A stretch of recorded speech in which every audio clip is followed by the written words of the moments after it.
Hello, I'm Doug, and this is the Taste and Sensibility channel. And this channel is about finding and appreciating and enjoying all the aromas and flavors that God puts into our food and drink. And today's episode is Stinky Cheeses number 11, where we're looking at a Taleggio Caravaggio. So it's an Italian import here. It's got a very orange rind, and if you work at it, you can smell the stuff right through the plastic. So Taleggio is the gateway group that Liz Thorpe uses to describe washed-rind cheeses in her wonderful book, The Book of Cheese. And she has a Taleggio right here with a very reddish orange rind that comes from washing with the brine, and it grows a bacterium that doesn't smell too good. So the cheese is mild, but the aroma of the rind is strong. So if you get some pieces away from the rind, you'll probably thank yourself. And it'll just taste like a nice soft cheese. So I'm going to get into this. Episode 1 was on Tallegio, and I had 2 examples of Italian cheeses, and just recently I managed to find this other Italian Taleggio, which is represented on this board by this guy right down here. One of the few things with words there. Oh yeah, this is smelling up the place. But I'm going to go ahead and dump it out.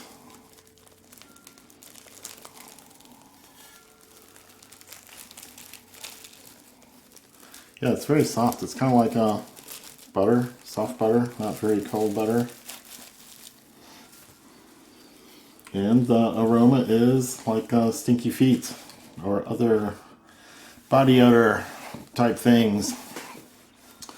So the cheese looks very soft inside in the middle, but the rind is a little tougher and has considerably more flavor than the stuff that's in here. But we're gonna tear into this and find out what the flavors are like. If the cheese is as mild as I remember from episode 1. But before we start cutting, I want to get you to like this video. Leave comments and questions down below. Subscribe to the channel and click on that bell to get notified. And I think I'm ready to start tasting. The smell is the same over and over and over again, so.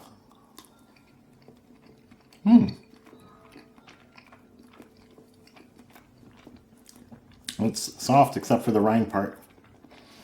And a little bit salty. Oh, nice dairy notes.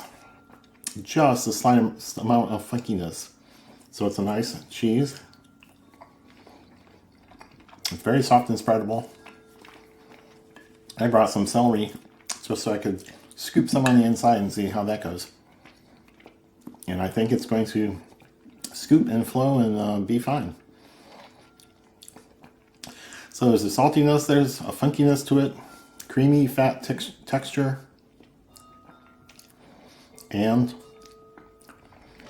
yeah, the rind is what lasts, is the hardest part to chew up, and it doesn't really dissolve the way the cheese does if you just roll it around in your mouth.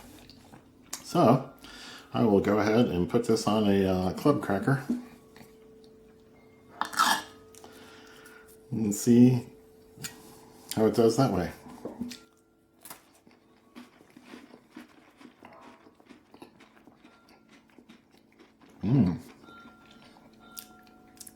Stronger funky notes, really. So I would say half or more than half of people would like this cheese. Making allowances for the funky notes. I'm really liking it. It's very mild and has some dairy notes, which isn't always the case in this group because some of the flavors are so strong they usually wipe out the mild, gentle dairy notes that might be there.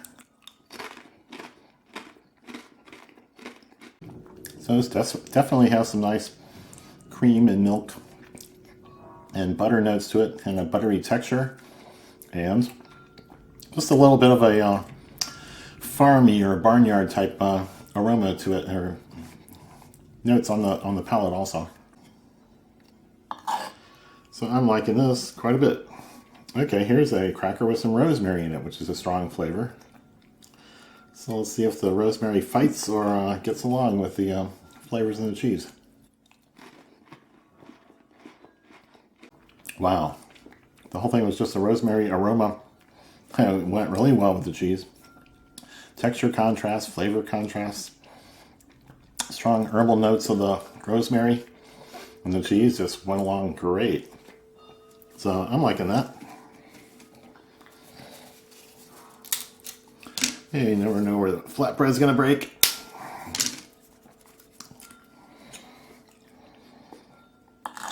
So a little piece of this fairly plain flatbread. It just has a little salt. Let's see how this goes.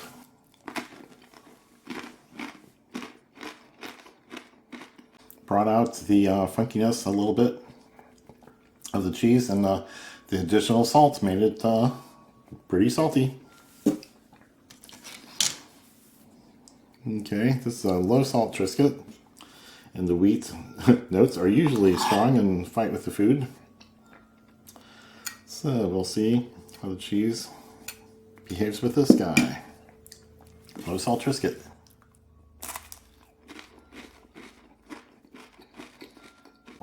Nice. The wheat wasn't overpowering and got along well with the cheese. Goes with the dairy notes, goes with the funkiness and the farminess. So I'm liking it. It's easy to eat cheese and easy to enjoy. The mild funkiness and the salty and dairy-ish. So that is going fine. Now, what am I gonna pair this thing with? I'm gonna take a little slab of the cheese and just put it on a pecan. And see who wins. Is it more nutty, more cheesy? Or is there some sort of clash that doesn't work? Well, let's find out.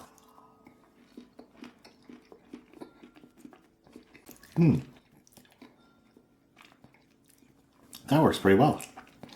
Some nuttiness, a sweetness in the pecan. It's not very crunchy, but there's a texture contrast with the cheese for sure. This is very soft and about room temperature. It might still have a few degrees of a chill on it, but it goes with that pecan. I'm gonna grab a Smyrna fig, which they're cut in half. And they got all these hard seeds, so they're crunch, crunch, crunch. You get the idea from a fig Newton. So I'm gonna just put the cheese on the fig and see how that works. Smyrna fig and Tallegio.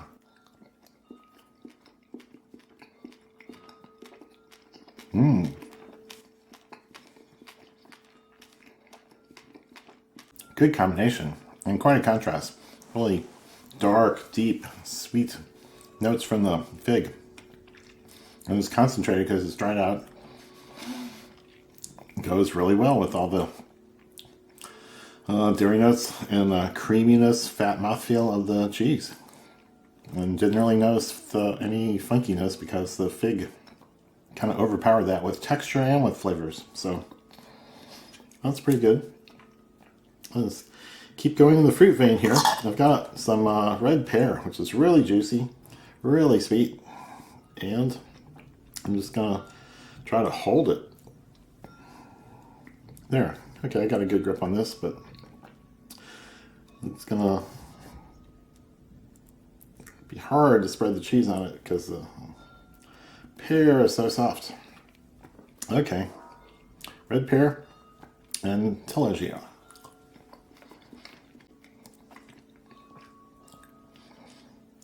Okay, well, they went away at different rates. The pear was so soft, it went away fast. And the cheese was a little tougher and it went away more slowly. So that's a texture clash of the second kind. It doesn't always work. But if the pear was a little firmer, it would go just fine. It would get along very well with that. Now, I was thinking about doing something with the sun-dried tomatoes right here, but it'll probably require a cracker. So, nice smear of cheese on it, and I'm just going to grab a few tomatoes, which have been chopped up into little bits so I can spread them out. So, sun-dried tomatoes, Taleggio, on this salty flatbread.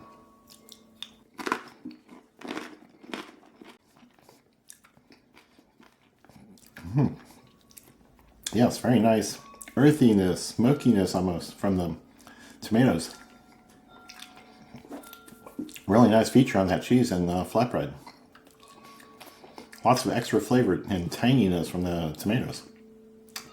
So, worked great. And, oh wow, okay.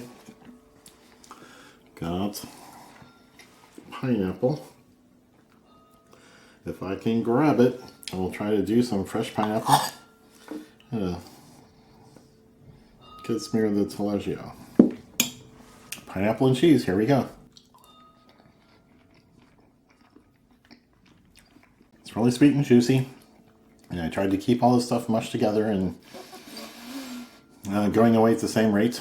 And it was a good combination, but the sweetness and juiciness of the pineapple probably overtook the cheese, which is milder in flavor. So that may not work every time. And now I think I'm going to take a little piece of celery and just try to get the cheese inside the slot trough and see how that goes. I haven't done this before.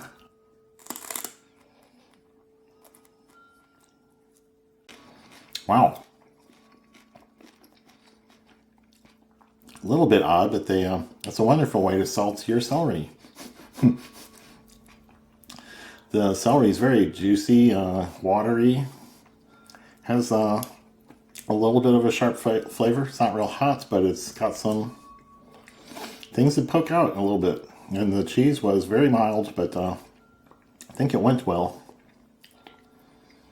But it might success might depend on depend on the kind of celery it is. Very watery, very hot, very aromatic. All those kinds of details might dictate. And I think all I have left is blueberries. And I think I'll use a club cracker.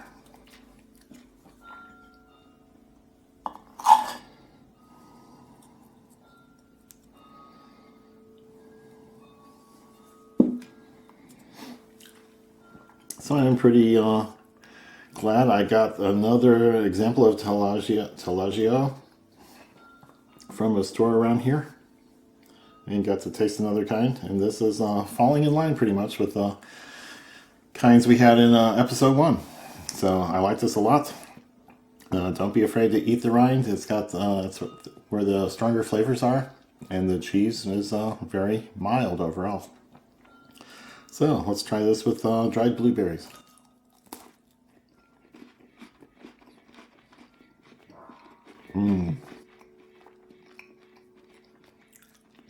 It goes. It's really good. Fruitiness, creaminess in the blueberries just go together so well. And a little bit of the fruitiness and the concentrated sweetness from being dried out. It's a good little pop. So, this is a good cheese. Not surprised at all. I like it, and I think most people would like it. So, this is...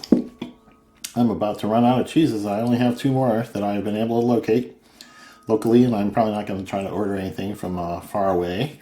So when those 2 are done, we'll probably be done with the episodes. So looks like we're going to wind up with 13 in this series. So again, like and subscribe and click the bell to get notified. Leave your comments and questions down below, and come back for those last couple of cheeses. Cheers! Bye.